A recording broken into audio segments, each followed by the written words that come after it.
இதுல எது வேணும்னாலும் ஜீ5 ஆப்ல இருக்கு. ஆப்பை டவுன்லோட் பண்ணுங்க, இலவசமா பாருங்க, எப்ப வேணாலும் எங்க வேணாலும். உன்னோட தப்புனாலதான் லட்சுமி இப்ப உயிரோட இருக்கா. இல்லாட்டி என் பூஜையால அவ எப்போ செத்துருப்பான். என்ன சாமி சொல்றீங்க? நான் பண்ண தப்பாலியா? ஆமா, நீதான் தப்பு பண்ண. அப்படி என்ன தப்பு பண்ண நானு? நான் பண்ண பூஜையெல்லாம் உன்னால வேஸ்டா போச்சு. என்ன நீ முழுசா நம்பாம போய் சொன்ன, அதனாலதான் லட்சுமி இன்னும் உயிரோட இருக்கா. என்ன சாமி சொல்றீங்க? உங்களை நம்பி அந்த லட்சுமி செத்துருவான்னு ஹாஸ்பிட்டலே கட்டின்னு தானே காத்து கிடத்தேன். நீ என்கிட்ட போய் சொல்லல. நான் எந்த போயும் சொல்லல சாமி. சரி, நான் என்ன போய் சொன்னேன்னு சொல்லுங்க. நீதான் வாசுவோட 2வது பொண்டாட்டி.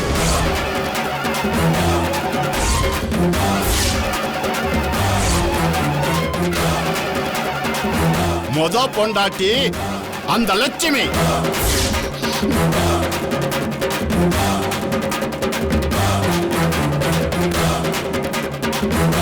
அங்க என்ன பாக்குற? நான் சொல்றது உண்மைதானே?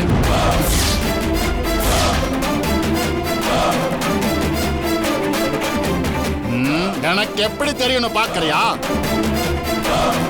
நான் பூஜை பண்ணி சாத்தான ஏவி விட்டு வாசுவோட 2வது பொண்டாட்டி லட்சுமிய கொன்னுட்டு வான்னு சொன்னா, அந்த சாத்தான் ஆஸ்பத்திரிக்கு போய் லட்சுமிய பார்த்துட்டு வேகமா என்கிட்ட வந்து, லட்சுமி வாசுவோட முத பொண்டாட்டி பவித்ராதான் 2வது பொண்டாட்டி, பவித்ராவை கொல்லட்டுமான்னு கேக்குது.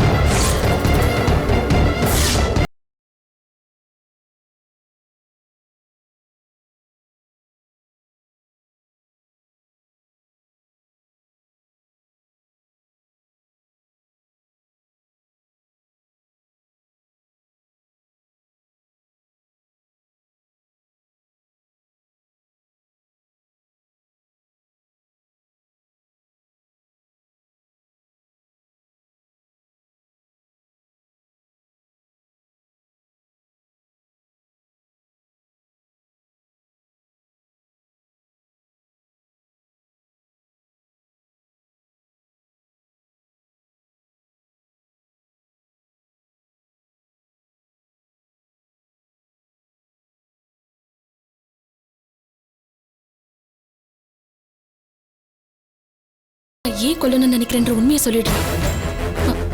அது அந்த குழந்தையால, வாசுவோட மனைவி வயித்துல வளர்ற குழந்தைனாலதான் உங்க உயிருக்கு ஆபத்து இருக்கு.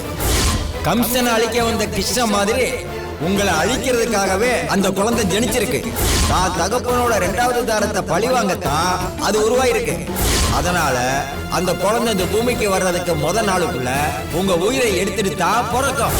அதையும் மீறி நீங்க உயிரோட இருந்தா அது பிறந்த 18வது நாளுக்குள்ள நீங்க நிச்சயமா இறந்துருவீங்க. ஓ, இதுதான் விஷயமா?